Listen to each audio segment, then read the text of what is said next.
Merhabalar. Konferansımızın Hello, ikinci everyone. seansı için This is the second session of our conference, and we're now back together with our speakers. And now I will start the second panel on social inequalities and social services during the pandemic. Now, I would like to first of all introduce you with our speakers, Professor Deniz Yükseker from Istanbul Aydın University. She's going to talk about forced migration. She works on forced migration, social inequalities. She is the chief editor of the journal called Perspectives on Turkey, and she is going to today talk about global inequalities and the COVID-19 pandemic. And our second speaker will be Professor Christian Krell, and he is from Brühl University, and he is interested in sociology, history of economy, and he has edited a book very recently on social democracy and been the director of the Academy, Social Democracy Academy recently, and an advisor for the German Social Democratic Party. And the last speaker of the panel will be Dr. Jane McPherson. She's from the Georgia University, and she investigates social services and human rights and rights critiques on this field, and covers the area of the United States, Egypt, and other countries. And she also writes about social inequalities after disasters. And she has been awarded the Career Award by the Social Services Institute. I would like to thank all the speakers for their participation. I would like to first of all extend the floor to Deniz Yükseker. Please, the floor is yours. Thank you, Poyraz. Thank you, Poyraz. I would like to thank all the speakers for being on this panel. I am honored to be in this panel, in the same panel with these really important researchers. And I am one of the co-organizers of this event. Therefore, I would like to also thank the speakers of the previous panel because they were very illuminating as well. And now, if I may, I will try to share my screen with you so you can see my slides. I think you can now see it. I do hope that you can all see it. Okay. So today I will be talking about reconsidering COVID-19 through global inequalities. Now, Poyraz, I have one request to make of you. Please warn me when I am 10 minutes through my presentation, because I do not want to take too much of your time. Now, there were so many things I wanted to say today, but I'm also sure that you all already know about all these things. But maybe what I can do is I can lay a background for the speakers to follow me. I do not think that I'm going to say anything that's quite original, but I will say whatever everybody's talking about these days. Now, how did different social groups, how were different social groups affected due to the pandemic? Were they all equally affected, or were there inequalities? And how about global inequalities? What kind of an impact did this crisis have on global inequalities? So I want to talk about the interaction between the pandemic and the national and global inequalities. And in my presentation, I will talk about COVID-19, its social and global impact, and the inequalities it caused, the pandemic really did emphasize the inequalities further, the inequalities that were already there. And also, these inequalities became more visible. So the pandemic really worked through these inequalities that were already there and made the inequalities even more visible. This is what I'm going to discuss during my presentation. Now, when the pandemic first started in February and March 2020, we all said, and also virologists, epidemiologists, experts on infectious diseases, they all did, and we all did say that viruses do not discriminate. In Turkey, there were certain claims that certain ethnic groups would not be affected by the virus. This was a controversy in our country, you will remember. But of course, scientists said insistingly that viruses did not discriminate. And it was also said that the virus was a democratic virus, that it could infect the poor and the rich. Even some well-known politicians were infected. They got sick. Well-known people, Boris Johnson, Donald Trump, Tom Hanks, very well-known people also got sick due to the virus. The virus that causes COVID-19 could be democratic on its own. However, when you look at it from the perspective of social aspects, then you would see that the virus actually did have a different impact on different social classes. This, of course, is nothing new.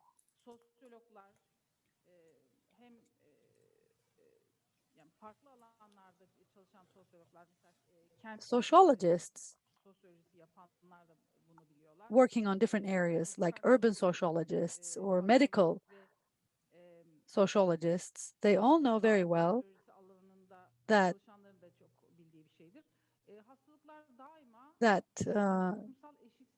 diseases always actually make inequalities more visible. Not only diseases, but pandemics, pathogens, even natural disasters would always abuse these inequalities that are already there. Dr. Caroline Schmidt also talked about something very similar when she talked about social services after disasters and as disaster relief.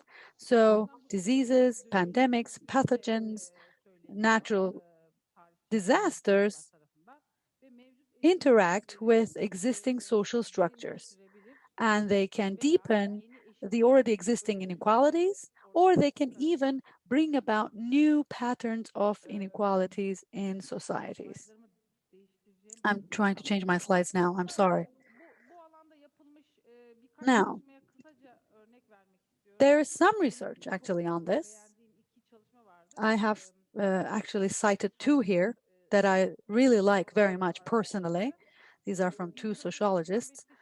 In 1995, there was a heat wave in Chicago, and a few thousand people actually died as a result of this heat wave. Eric Kleinenberg has a study on this. He utilized ethnographic methods in this research, and he really came up with interesting results.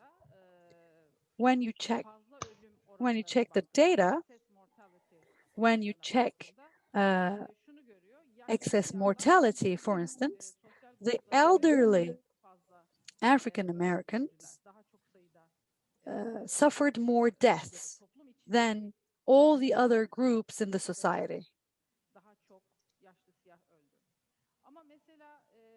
And so the elderly Blacks, African Americans, maybe were also poorer than the other groups. But during that time, in 1995 in Chicago, there are other really poor communities like the Latinos. But the death toll there is not as high as among the elderly African Americans. So Eric Kleinenberg therefore says that social isolation is a reason of this high death toll, and also that they do not have social networks. The heat wave affected Chicago equally everywhere. The heat wave hit 45 degrees centigrade at times. So it was equal everywhere. However, communities which did not enjoy social network and who were socially isolated suffered more. And there's Mike Davis. Maybe you know of him from his books like Suburban Hell. And at the beginning of 2000s, he also started working on late Victorian holocausts. And he has this study on late Victorian holocausts, El Nino famines, and the making of the Third World. And he looks at Brazil, India, China, and he studies El Nino climate events and how they impacted these countries and these regions. And he shows that during that time in India, there was a great famine and millions of people died in 1970s due to the El Nino events. So Mike Davis says the drought that the El Nino caused in some regions of the world led to famines. And therefore, he says,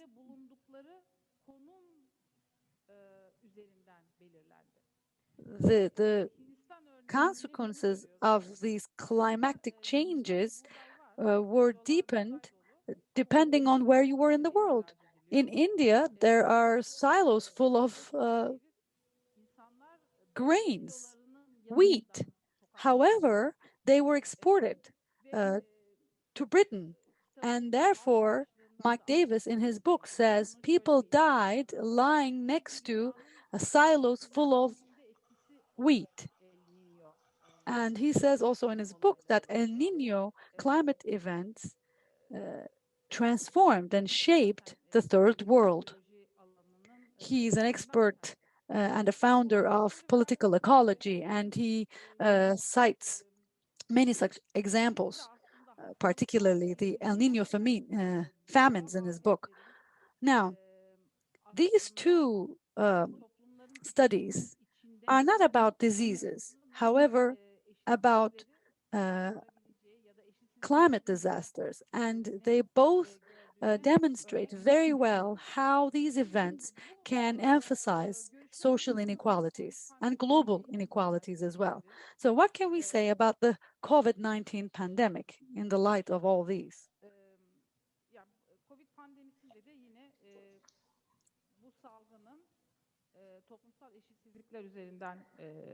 The pandemic definitely worked through the inequalities that were already there and abused it even further. Now, let's talk about inequalities within a nation, social inequalities. Some groups are more vulnerable. They are more at risk of being exposed to the virus. Social distance, for instance, favors a certain social class. This is what we have seen during this crisis. The academics, take the academics. We could sit at home and work from home. But as Sinan Birdal this morning said, essential workers could not enjoy this privilege, and they had to continue to work on the field. This also includes healthcare professionals and some other groups as well. The neighborhoods where blue-collar workers lived, we know that these neighborhoods are more densely populated, so it's more difficult to observe a social distance at all. Or where migrants live in European countries, the population is more living in densely populated quarters. The families are bigger, so there's no way to respect social distance. Therefore, certain groups were at a disadvantage to observe social distance, and they were more exposed to the virus, and hence the death toll was higher, or the number of cases within those groups was higher. Now, this part was about the exposure to the virus. However, if you look at the social results, the consequences, you can see further inequalities. Like, let's take a look at unemployment. There's a study looking at Britain. Well, Deniz, you have told me to warn you, so I'm telling you that you have already expired your first 10 minutes. Thank you for that warning. Now, in Britain, women, young people, migrants were more likely to lose their jobs. They had precarious work mainly. The same is also said, is reported about the United States as well. And the resilience of the poor households also is lower. They have less savings and they have higher debt. So therefore, from various aspects, when considered, the migrants were affected more negatively. They were at a bigger disadvantage when compared to other social groups.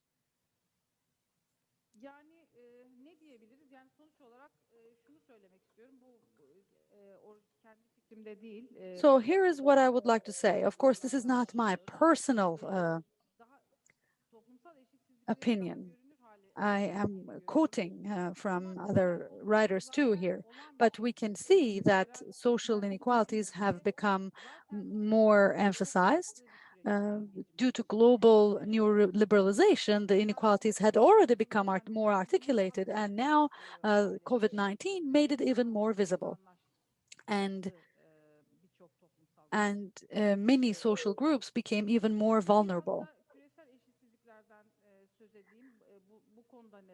And global inequalities. Let me say a few words about global inequalities as well. The differences between all nations, the difference between the global north and the global south.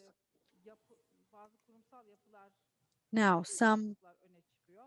there are some differences in structures when you look at global north and global south.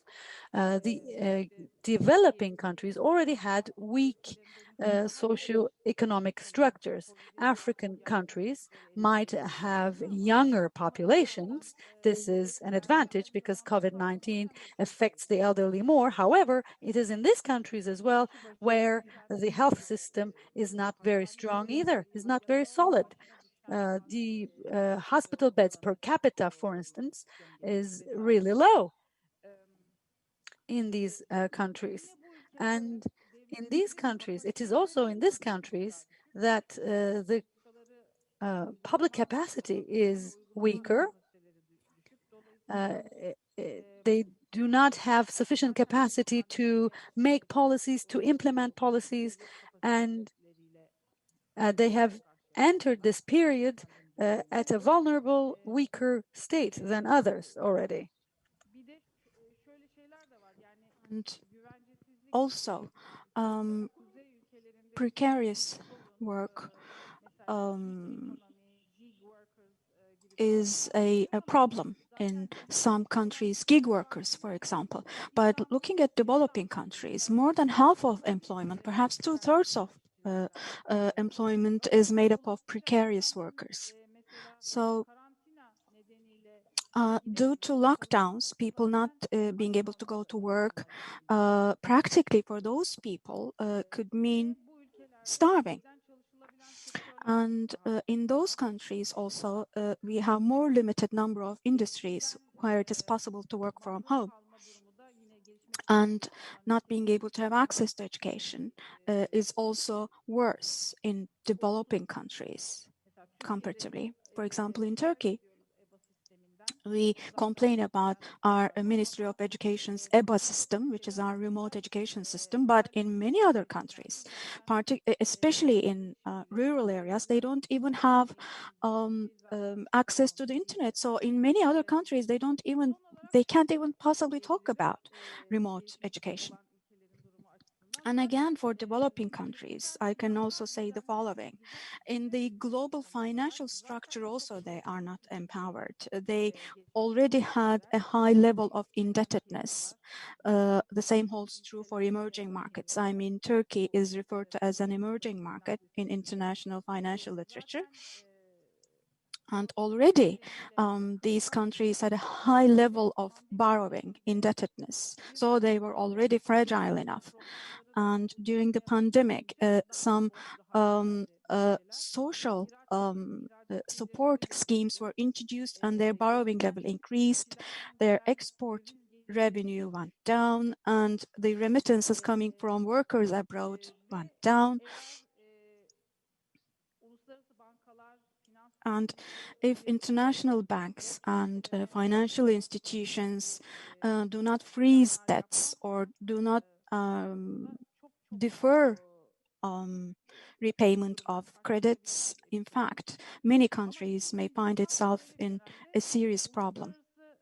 But interestingly, in such a context, exactly in such a context, on the international level, in intergovernmental relations, there is also low level of solidarity and cooperation due to known reasons. For example, a country like the US, which in the international arena has pioneered multilateralism originally, but today the US stands at an entirely different place. Or again, giving credits to developing countries could have been possible. Could you please wrap up, please, Dennis?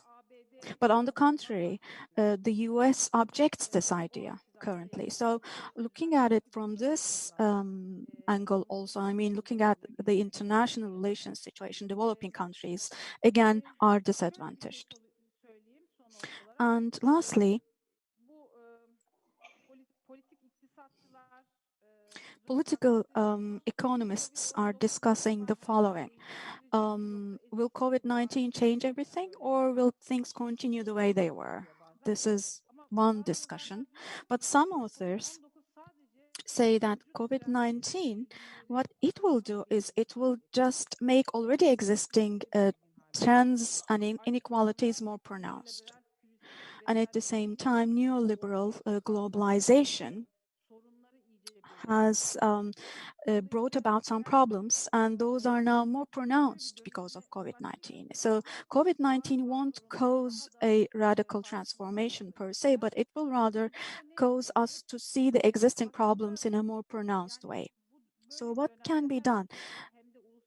At a time like this, in each country and internationally also, societal demands should rise towards governments.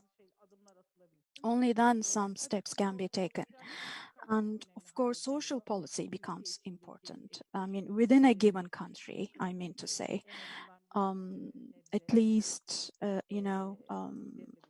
make sure that some problems are eliminated. And of course,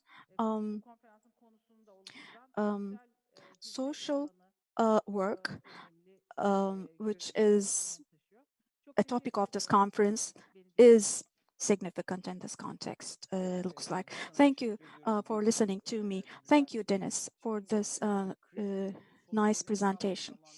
Now, Christian will take the floor and he will say it is high time for the social. Now, after that, we will take questions, but we already started questions flowing. We have been receiving them, and you can ask questions at the end of all the speeches too, just to remind you. Now I will give the floor to Christian.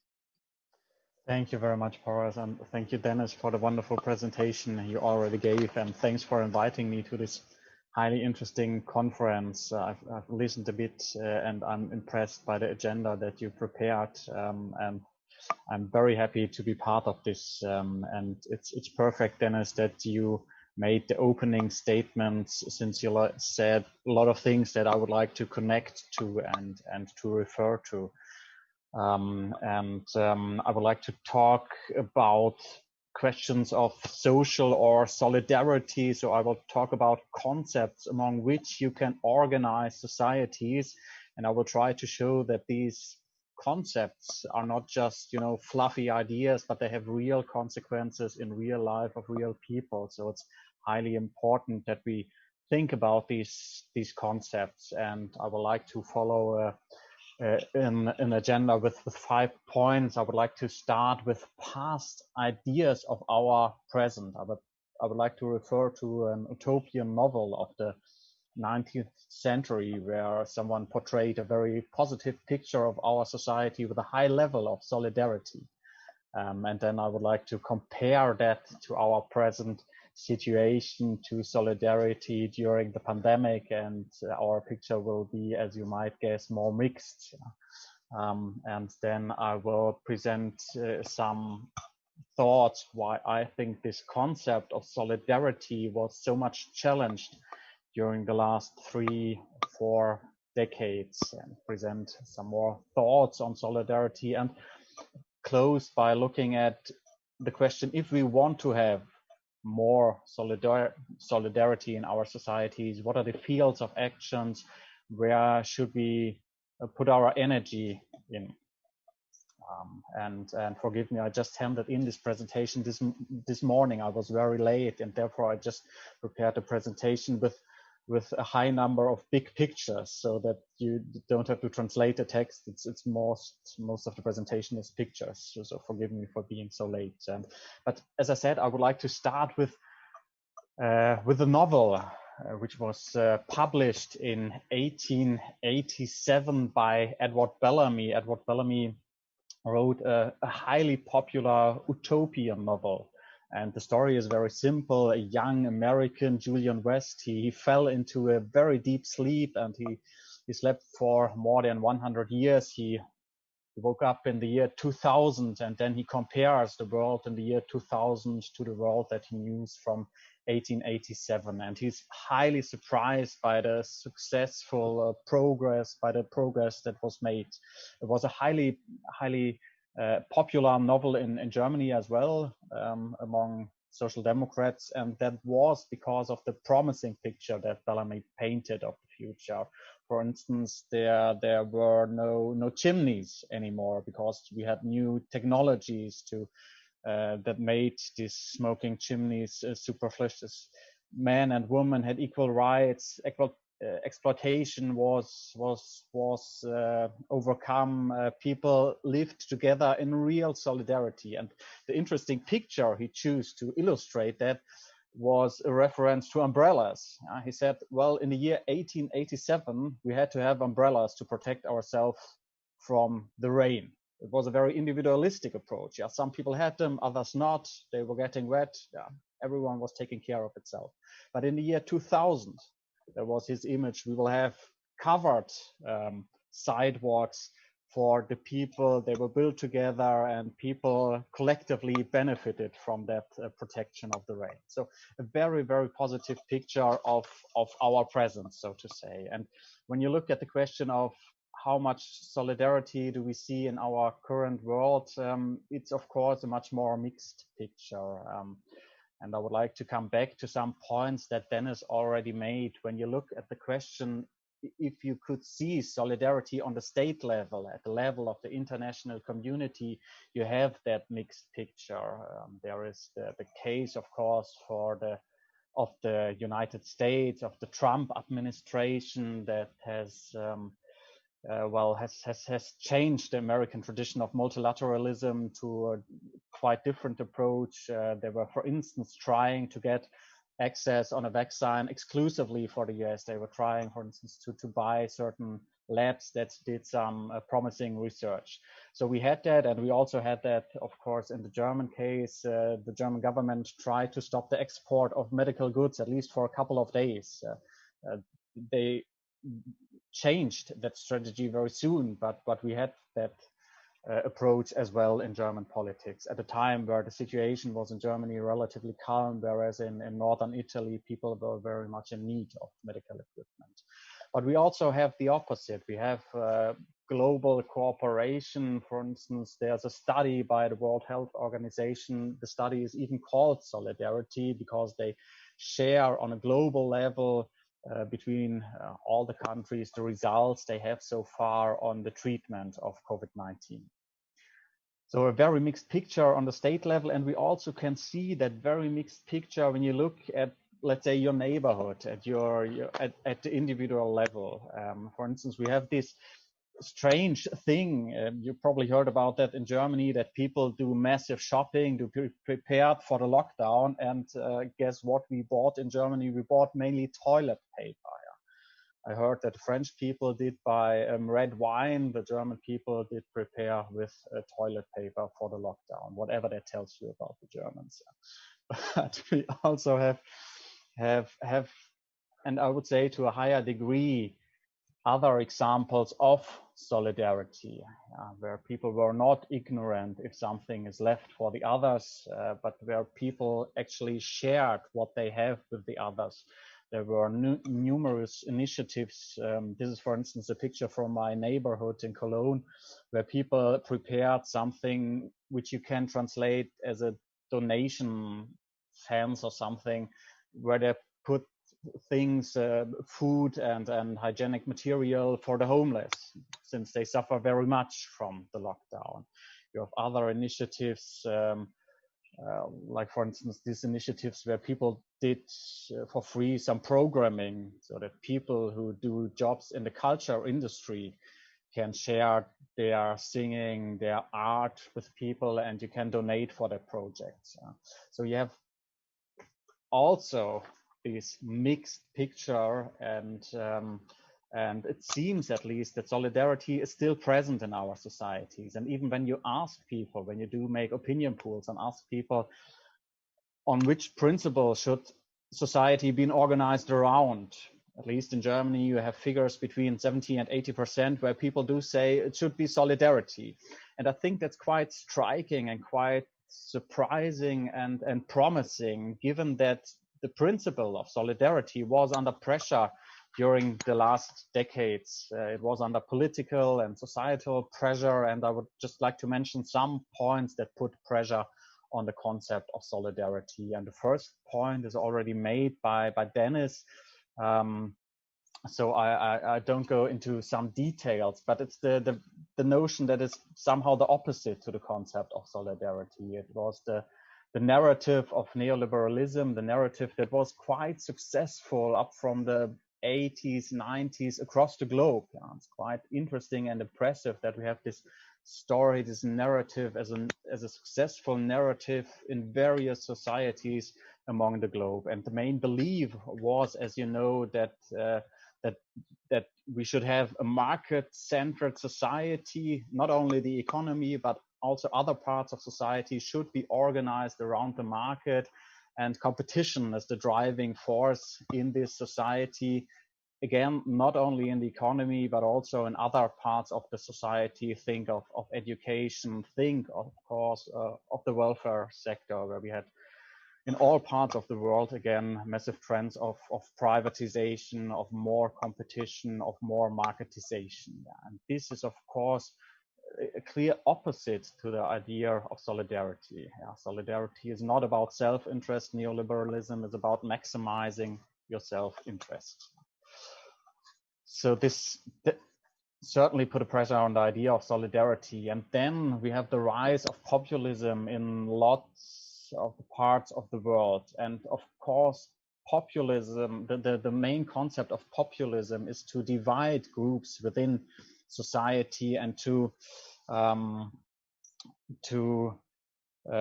escalate the tensions that are possibly there between groups in societies, or to create tensions, create tensions between them and us, between the elite and the real people, between the refugees and the Germans, between the patriots and the traitors. You all know that stories. And that's, of course, again, a very harsh and brutal method to diminish solidarity in our societies. And the last point, and I'm curious if you share that thought, I'm also skeptical of a political concept that some people would describe as identity politics, where cultural differences play such an important role that they, so to say, overlay other probably common interests and prevent from common social action. So the cultural questions become more important than, let's say, the class issues, and prevent people from acting together on a class-based approach.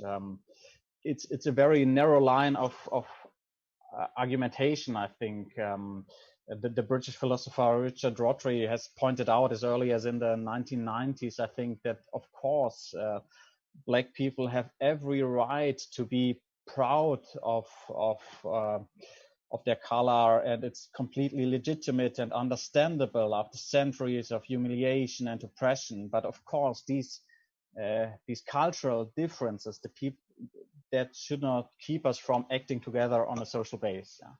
So therefore, I'm kind of skeptical on these identity politics, and I think all those trends put pressure on the principle of solidarity, and it's quite amazing that we still have all these initiatives, all these levels of support for the idea of solidarity, which you can measure, from an empirical base.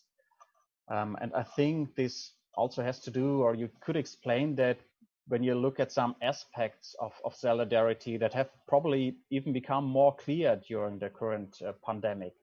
And one very simple but very important thought is, of course, that we as human beings are existentially connected. We cannot survive a global pandemic, or let alone we cannot survive climate change when we are not acting at least to a certain degree in a solidaric way, in a solidaric manner. The challenges we face, they are too big to survive them alone. So human beings are connected, and the pandemic has made that even clearer. The other thing that seems to be important for me about solidarity, that solidarity is, of course, a very powerful force to give people the right to determine their life. It's of course a normative-based approach that I do present here.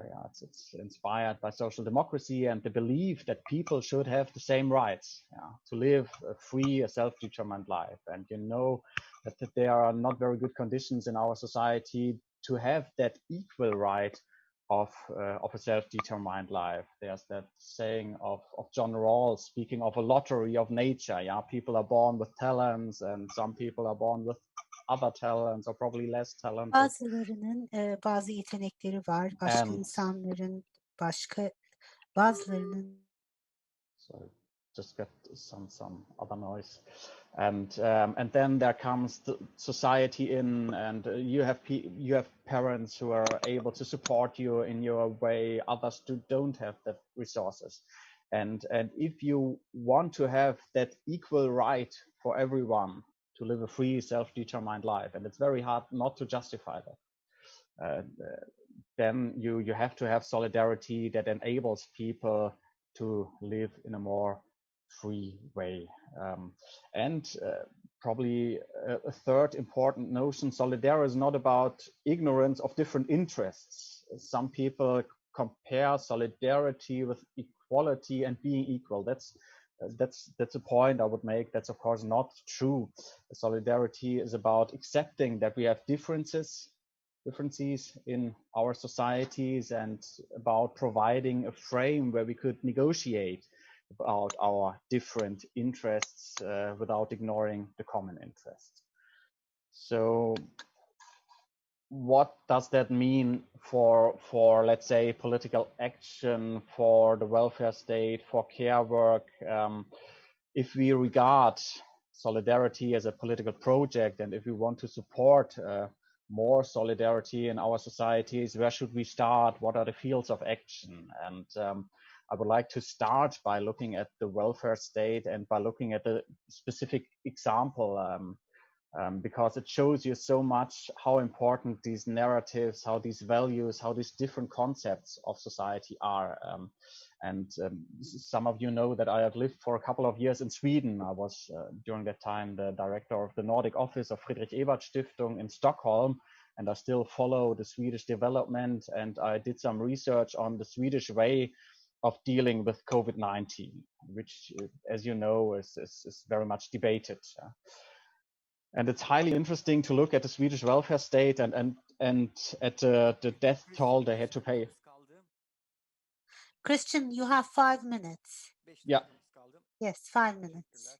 Thanks for reminding me. I will try to live up to the German reputation for punctuality. But let me make this example, because I think it's highly important. When you look at the Swedish death toll, you find out that there are two specific groups who had to pay the price, so to say, who suffered the most, and that's migrants and that's the old people. And this is closely connected, and this is connected to neoliberalism, to marketization, and the welfare state.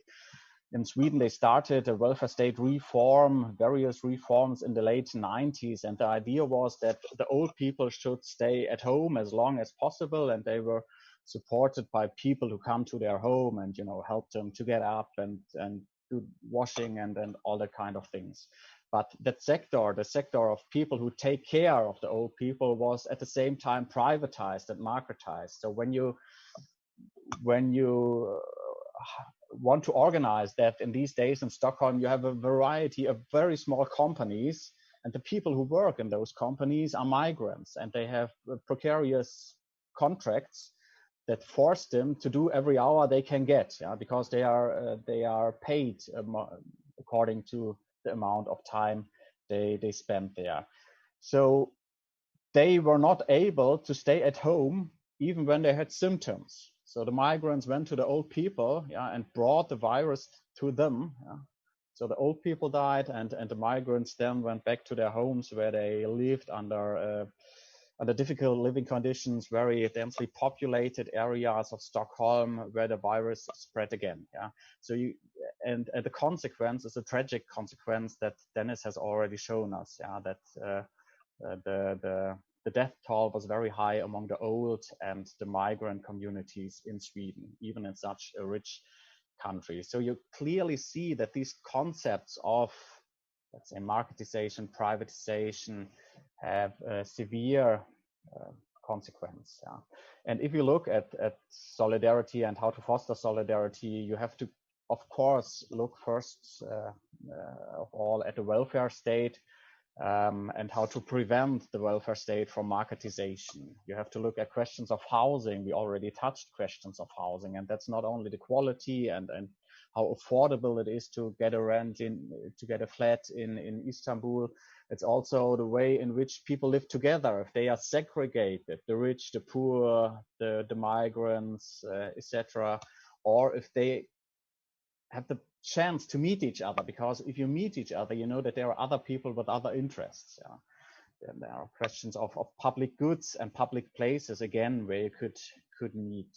I don't go into the details of digitalization, and Dennis already touched questions of global solidarity. So I close by referring again to Edward Bellamy. I think we won't live in a perfect world, but probably we can live up a bit more to the very positive picture Edward Bellamy portrayed of our times by being more solidary. Thank you so much. Thank you very much, Christian. Thank you for your great visuals as well. Your presentation was very interesting and you made excellent emphasis. Now I will go back to Professor Jane McPherson, and she has prepared her presentation for us, and I'd like to read her title. Now is the time for a rights-based approach to social work practice. Jane McPherson, you have the floor, madam. Good morning. It's really a pleasure to be here with all of you. I'm joining you from the United States, and it's a really complex morning here, and I hope that you will all, wish us luck as we go through the next few days. I would like to share my screen, and that looks like it's possible. So I guess, let's see, you're getting my messy brain here. But we'll start with my slideshow. So yes, as I say, the title is Now is the Time for Rights-Based Social Work Practice. And this came from, let me reduce you all slightly so that you can see my visuals. My project came from this idea that Arundhati Roy published in the Financial Times in April. She wrote that historically pandemics have forced humans to break with the past and imagine their world anew. This one is no different. It is a portal, a gateway between one world and the next.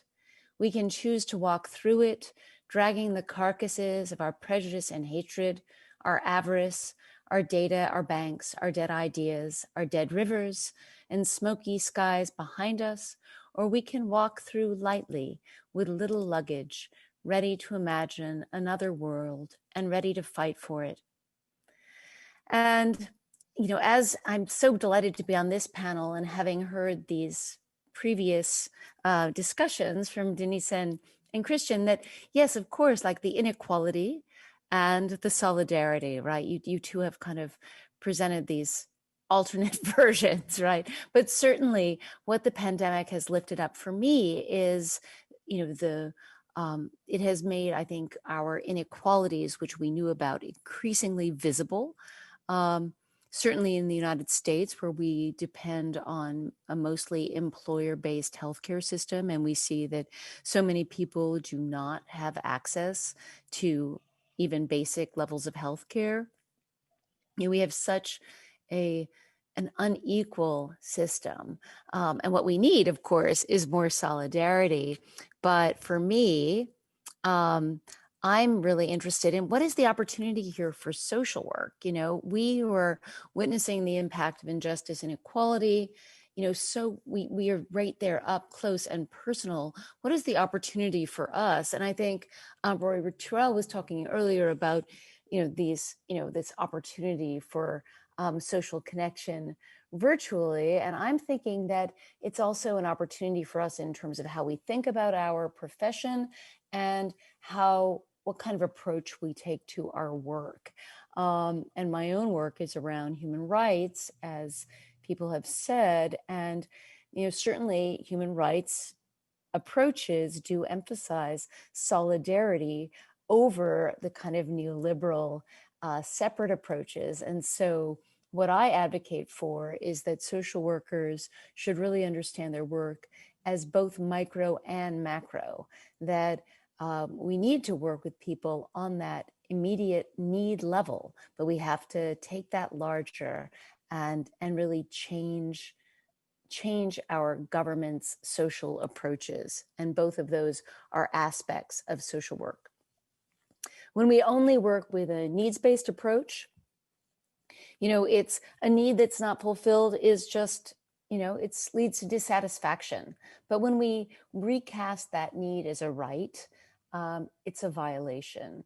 And certainly in the United States, we have very few social rights. You know, Article 25 of the Universal Declaration gives us rights to housing and food and medical care. But in the United States, this isn't really a part of our, that certainly isn't a part of our Constitution. We don't have those as rights.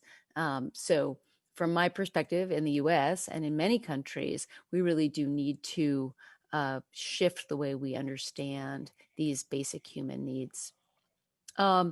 So for human rights professionals, you know, if we want to be human rights professionals, we absolutely have to learn about human rights, which, as I say, may be a larger group of rights than citizens possess by law. We have to practice in a manner that respects and promotes human rights. You know, and that includes these social rights, economic rights, right? And then we also have to be aware of how social workers violate human rights. And I think it's really important to look at how our government interventions into family life particularly have the tendency to violate rights to privacy and self-determination and participation. And I really like to point out that there is a right to non-discrimination. Again, Kristen and Denise, you've both done a really nice job of setting me up for this point. That, you know, when we look at the Universal Declaration, again, we see that people cannot be discriminated against on the basis of property. And again, in the neoliberal world order, we really do discriminate very often on the basis of property. And we find that people in poverty are treated differently and quite differently systematically by social workers. I would give an example in my country, certainly child welfare intervention, for example, and removing children from the home. This happens tremendously more often to families living in poverty than families who are not. This is the work of Sylvia Staub-Bernasconi, but the idea that social workers often see themselves as kind of deployed between the needs of the service user and the needs of the state or the employer. And, you know, our duty is to both.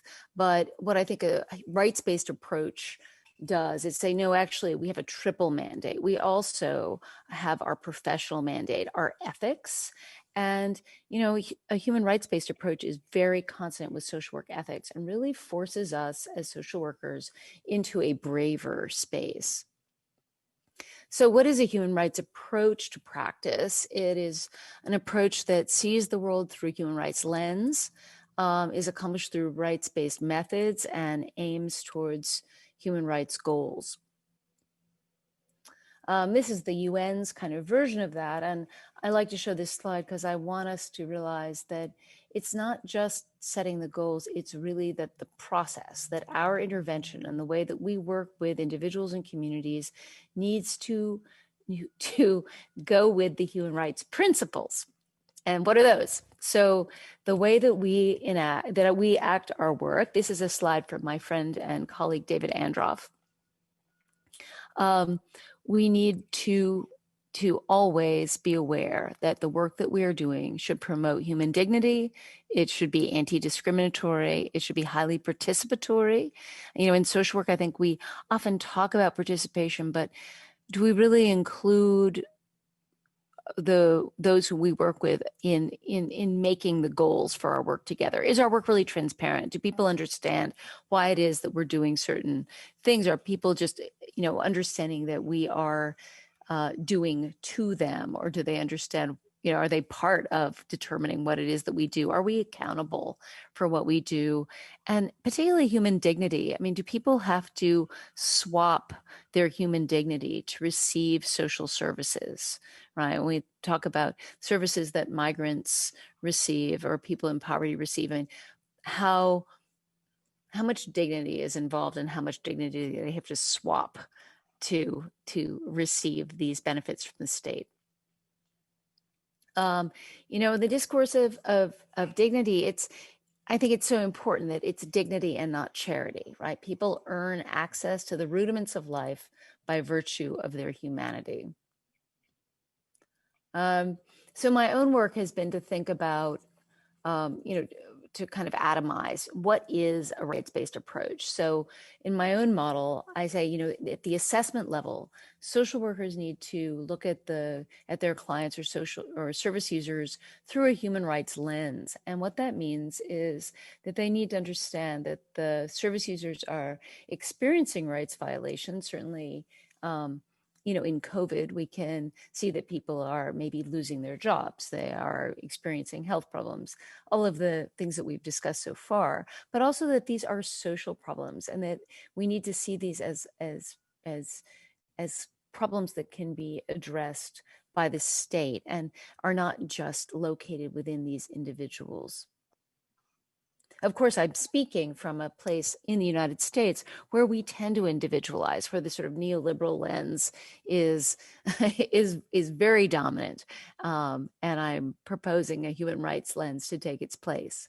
Right? If social workers were trained to see through a human rights lens, they would understand the individual problems they encounter as social, political, and structural, and intervene more effectively. Of course, I'm rushing through this to be sure that I don't overstay my welcome here. So I apologize for that, and I'll be open to questions at the end. But when you define problems as individual, the solution is individual. But when we define the problems more largely, then the solutions are social, political. And the methods, I mean, so what I do is I actually train in this idea of these methods, and I also have measures that can evaluate the extent to which social workers perceive themselves as seeing through a human rights lens and also employing these human rights methods. But as you can see in my sort of conceptualization, that the human rights methods include methods that are taken directly from the human rights principles, that is participation, anti-discrimination, accountability, which includes transparency in my model, are there. But it's also that we have to be collaborative. If we're going to aim for large rights-based goals, there's no way we can do that ourselves. The most fabulous social worker cannot make change without collaboration. We need to work a lot for capacity building. And then one that's always complicated is activism. When I've measured this around the world, we see that activism is always the lowest level for social workers. You know, and that again is moving us into this brave space. But activism, certainly in the US, activism is part of the social worker code of ethics. I love this quote from Lilla Watson. I think she puts the human rights framework very well into a sentence. If you've come to help me, you're wasting your time. But if you've come because your liberation is bound up with mine, then we can work together. You know, I believe we need to become more comfortable with activism, that our professional neutrality, you know, allies us with the powerful against the interests of the underserved and disenfranchised. And certainly in the US, this idea of professional neutrality, that's part of our building of professionalism. And I think often falsely, social workers choose this kind of professionalism over the kind of solidarity that is needed if we want to expand our social safety net, which is absolutely required in this country. You know, we really need to return to activism that built the profession in the United States. We have a brave tradition of campaigning for social and economic rights, but it is you know, currently somewhat, I think, undernourished. And as I say, you know, doing this kind of research around the world, the US activism, you know, but also in Kosovo, Bosnia, and Romania, people have looked at this and seen that these kind of macro methods in general were much less popular for social workers than the micro level work, which is, of course, safer.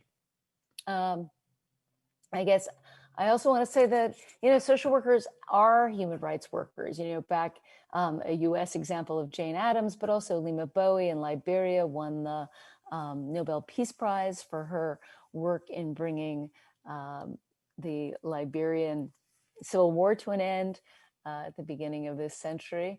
And you know, we do have models who do this very brave work.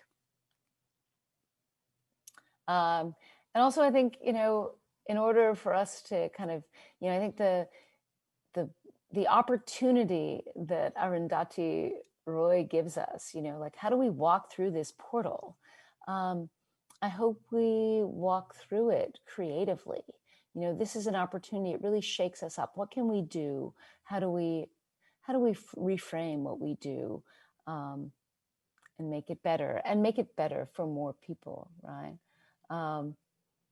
As she says again, another world is not only possible, she's on her way, and we can hear her breathing.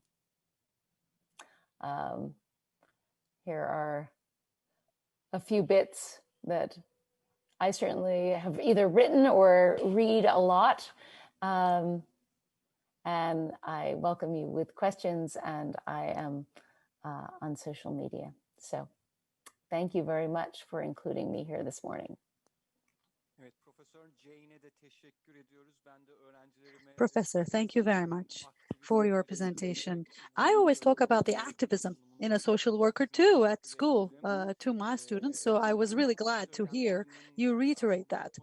Now, the discourse on human rights seem to conflict today with the discourse on economy today. So now that's where we are today. Anyway, now I've been getting questions. So there's a question to Christian. I will now give you that question. You shared an example of local solidarity during the pandemic. Do you have any similar examples, any more similar examples? And another question to Christian. Can you cite a country or a region or a city as an exemplar, you know, an example of good solidarity? So if you could answer those questions first, Christian, then I will continue with the other questions to other speakers. Yeah, thank you very much for the other presentations. It was terrific to listen to you, and thank you also for the questions you asked for other examples, and there's indeed a huge variety of other examples, at least in my ultimate neighborhood. There are thousands, and that's not an exaggeration. There are thousands of examples, for instance, where people do some shopping for the most vulnerable people. I guess there are initiatives like that in the US and in Turkey as well. There are initiatives where a very famous musician from Germany has asked the other famous and successful and rich musicians from Germany to share some of their still running income with other musicians who are not as successful from an economic perspective. So there's a huge variety of examples of initiatives like that, and there are platforms on the website where you have an overview about that initiatives. And if the person who has asked the question is interested in details and in other examples, I'd like to give that examples and share that link. And are there any cities, are there any places around the world where you have higher levels of solidarity or lower levels? I wouldn't like to talk about a perfect place or a perfect world. That's hard to reach, but I think that you can definitely see higher levels of solidarity, which, as I would say, is visible in public goods, yeah, in public areas, for instance, like public transport, public places. And there is the long-standing tradition of the Nordic welfare state, where the principle of public goods is much more visible than in other parts of the world.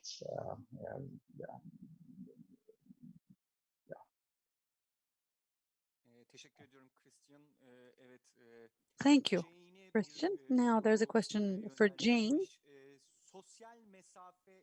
about social distance. These two concepts of social distance and physical distance, when you consider them, how would you consider them in terms of human rights? So there's social distance and physical distance, but how would you, really regard them in terms of fundamental human rights? And how can you actually interpret the difference between the two in terms of human rights? That's question one. And question two is, do you think the pandemic will put an end to capitalism? Yeah. Will all the bad will be put in put in a pot that will totally go away? And are we going to have a better world which will be based on human rights and respect to human rights? So about the future then, your projection. Yes, Jane. I'm not sure I would go that far. Let me start with the second question. I think, oh boy. Yes, of course, I would love to see a less capitalistic approach, to the world as it is. I mean, certainly what I do have hope in my own country, as we wait for the results of these elections, I do have hope for some kind of extension of our social safety net if there is a Biden, if there is a Biden presidency. And I think that, unfortunately, this is, we do not have a world government, right?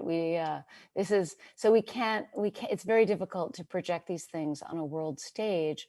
And I think that, if the United States government switches now from this populist government that we currently have to a more democratic, socially focused government in a Biden regime, we might end up with a greater social safety net. If we do that, I think Biden has spoken about going back to kind of Roosevelt era reforms that would, in fact, spread access to social rights more broadly in this country. If that would happen, I think that would be a good example for the world, right? I think that the example that the United States is currently setting is a very negative example of, less taxation on the rich and fewer services for the poor. That's what we're currently doing, right? So, I think, the United States has enjoyed a kind of role in world government, certainly since World War II. And sometimes has been a better example than others. So we'll see. I think the jury is really out on what's going to happen with the pandemic, right? Governments have to choose now. Do we decide that this is a time that we expand our social safety net, that we say that we do have a sense of social solidarity, that we do value all of our citizens, and that this global crisis shows us the importance of health for all? Or do we decide, actually, no, for the wealthiest, we can kind of hoard vaccine, we can hoard wealth, we can hoard resources? I hope that the balance will tip. And I think that as social workers, it is part of our job to kind of illuminate that that's a choice that's happening now, right? What is, are we really going to value hoarding? Is that where we're at? Or are we going to have a more solidarity, an approach that values all human life? I hope that you're right. I like that. I like the idea that that's where we're headed, to maybe a more social democratic, or maybe the fall of capitalism. That's a big one. But certainly more. I think social work as a profession, we have to support the expansion of social rights and economic rights. And I think that the other thing with the pandemic that it really lifts up is the how inextricably linked are social and economic rights. I mean, that in the United States, if healthcare is related to employment, and now we have massive unemployment, we also have, and we have massive number of people who can no longer access healthcare. So we see that system falls apart, right? I have so that's one question. Now, I don't quite understand the first question of the distance, between the social and physical distance. You're right. That question was a bit confusing, I think. In third world countries or in developing countries right now, the activism dimension of social services is being oppressed institutionally too. So how can we go beyond that? Maybe you might have some recommendations or some considerations about that. Activism is the dimension of activism of social services in third world countries. How can that be reinforced? Well, I can speak to that in all countries. I mean, I think activism is dangerous in all countries, and I guess that's why I gave you the, for a moment at least, you saw this idea of, the triple mandate for social work. I think, for myself, I find it very helpful to kind of wrap myself in social work ethics. I think that, we as a profession, it's not just, our government is pushing one way, here's what you're supposed to do. But we as, if we can say, oh, but we are professionals and we see that this policy, that this way of interacting with people actually violates their rights and therefore violates my code of ethics, we have something to stand on from which to push back. And I think that it is really important for social workers to know that. I think this is extremely difficult. Again, solidarity is one of the answers, right? If we do this as a silo, if we do this as individuals, we are particularly vulnerable. To the extent that we can unionize, to the extent that we can connect or make other, as Christian was saying, going against just cultural in cultural silos, but to connect across class. I think I do work comparing the United States and Brazil, and I've been really interested by Brazilian social workers tend to identify as members of the working class. So in the US, social workers identify as members of the professional class. And, as I say, I see that as kind of a pitiful scratching. I think, we're really not members of the professional class. We're not paid well enough. But in Brazil, it's quite easy for social workers to achieve that solidarity because they identify as workers. So I think that's, and identify with their clients. I think we really do. I think one of the critical things is we have to understand ourselves in solidarity with the people we serve. I think that Lilla Watson idea of, I'm not really in this just to serve you. It's not because I'm some kind of, Lady Bountiful. It's that I believe that this is in my interest, right? It is in my interest that I live in a more safe and stable and just society. Teşekkür ediyoruz Jane, bu güzel cevapların için. Umarım öğrencilerim de dinliyordur. Thank you very much for these really brilliant answers. I do hope that all students are listening to these. Now, there is a question to Deniz Yükseker. The question is for you, Deniz. Do you think the pandemic will create new vulnerable groups in terms of social services and politics? Since the inequalities have become more visible, do you think there will be new vulnerable groups due to the pandemic? There's another question, similar question to Deniz. Social inequalities, which is a result of this pandemic, do you think will push back neoliberal policies? And is this, do you think, possible? So, Deniz Yükseker, these two questions are for you.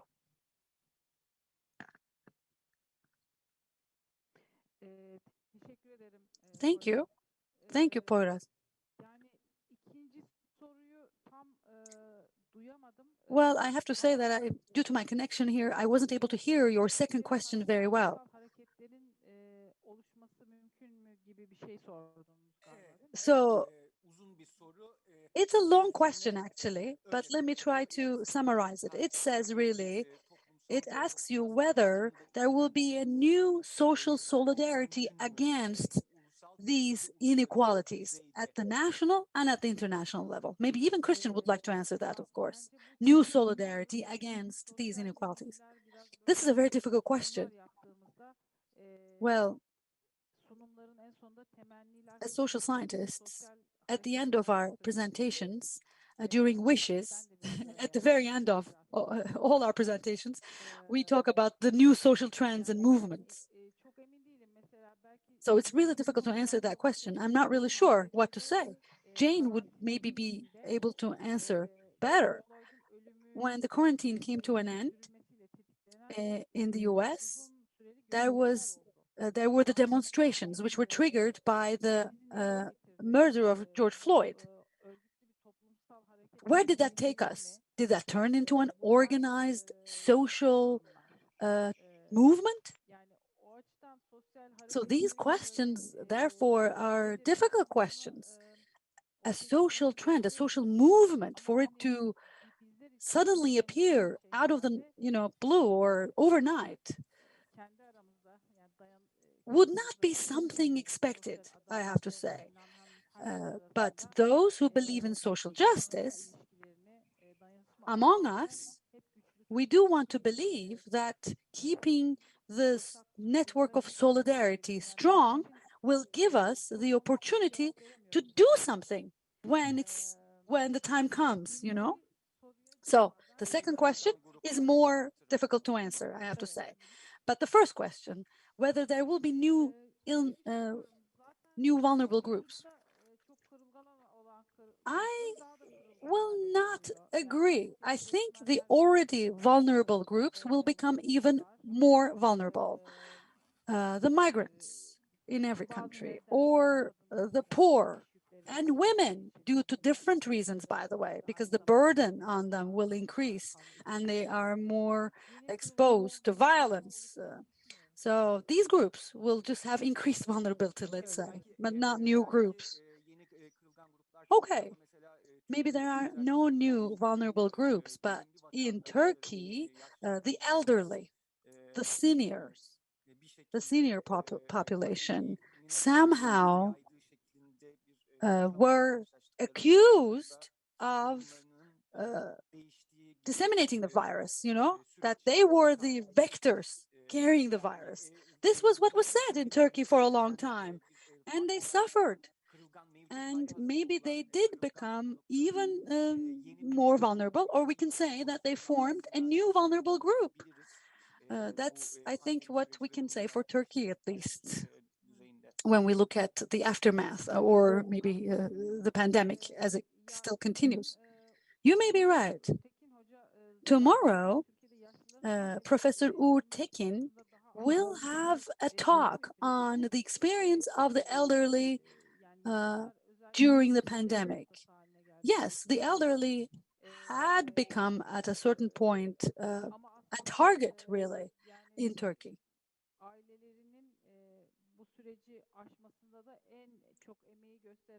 But of course, they're also the people who have worked harder, who put the most effort in helping families go through this crisis. So maybe we have to listen to Professor Uğur Tekin tomorrow and what he has to say. And the migrants have become more vulnerable, I have to say, in every country, and also in Turkey. Historically, too. In case of epidemics, the migrants had always been a target. But I think that these are just, already existing trends continuing today. Thank you. We have 10 more minutes. There's one question to Jane. Now, social workers, they stand between their clients and the government. In US, do you have models which can, which can make activism more possible? Do you have such social models which can make activism possible in the US? Wow, that's a wonderful question, and it's something that that's clearly a place where I should put my research into. I don't think that I don't think that the U.S. social work profession is a particularly good example, but I would direct you to Brazil. I mean, I think in the United States, as I say, we've become very professionalized. Plus, I think in the United States, we are terrified of Marx and ideas of socialism, and and I think that's been really negative for the social work profession. I mean, I think it's quite interesting around the world. I mean, in social work in the United States, students do not read Karl Marx. We don't teach as part of our as part of our curriculum, we don't even really look at kind of class-based situations. Where you go to Brazil, you're walking into in the big social work school in Rio de Janeiro. There's a giant portrait of Karl Marx on the wall, and then next to it, there's a smaller one of Che Guevara. It's a very different perspective. So I think there are models in the world, but I'm not certain that it comes from the United States. I also happened to be in Brazil when Dilma Rousseff was removed from power. And I attended a rally of social workers, and they're all putting their fists in the air. I mean, this is to me very inspiring, and so I think I draw some of my work from that model. Eminim ki Jane Addams'ın birkaç heykeli I'm sure they have statues to Jane Addams in United States in social services departments. That's certainly true, and I think, and that's and also to Mary Richmond, who's so we sort of in the United States we look to Jane Addams and to Mary Richmond, who's the kind of micro person. But I also think that there are in the United States we are moving. You talked about vulnerable groups, Denise, and I think people in the United States are maybe newly aware of themselves as members of vulnerable groups. They aren't necessarily more vulnerable before, but they may have a kind of a new awareness, as more people have become unemployed. And I think that's true around the world, right? People who really thought they were on an upward trajectory and a trajectory towards greater stability and wealth have really fallen out because of the pandemic. But one of the, as you say, with the murder of George Floyd, something that's happened in the United States is a kind of reevaluation of history and the exclusion of African Americans. And even when we look to Jane Addams, we see that African Americans were excluded from the early settlement houses. So, even our models, when we look at them more clearly, we see that, the history of racism and social exclusion is present even in those places. Evet, Christian tekrar diyor kapitalizm ve sosyal... Capitalism and social movements question. Can I go back to that? Is one question, and I'll give the floor to Christian. But and then I'll take the floor about what Jane said. But you first, Christian. Thank you so much. I think those questions about the end, overcoming capitalism and the new social movement, they are highly interesting. And I agree with Dennis. There is not a big social movement occurring, but I would also like to mention that the argument is completely different. The discussion, the debate is completely different than, let's say, 10 or 15 years ago.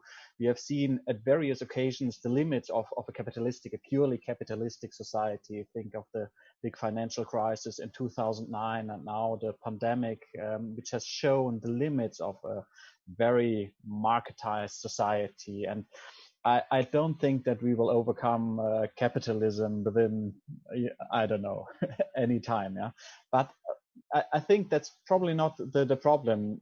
Capitalism is very flexible. We see around the globe different models of capitalism. We have a very liberalized version of capitalism, and we have also a version of capitalism where you have a strong welfare state, where you have trade unions, where you have proper working conditions, etc. And I think we are now in a much better situation than, let's say, 10 or 15 years ago to work into that direction and to a decent capitalism.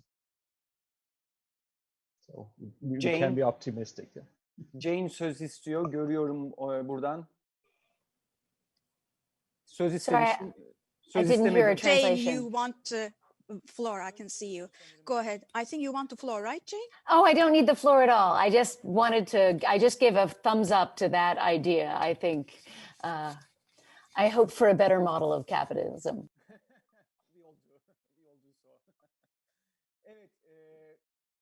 Bakıyorum yeni sorular var mı? Now, I'm checking to see if there are other new questions. Let me check.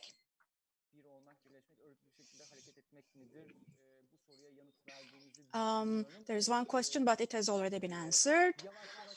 Yeah, so if there's nothing else that our speakers would like to add, I might as well go ahead and end this session, if I may. This was a colorful, engaging, and productive session. I sort of combined some questions. So that's why we are out of questions now, actually. So if there is nothing else that you would like to add, I would like to thank you for your participation and for being with us during this second session of today with these fruitful discussions, projections, and good wishes. That's how we will end this session. Once again, thank you. Thank you. Thank you for a wonderful organization and interesting debate. Thank you, Poyraz. Thank you, Jane and Christian. Teşekkürler.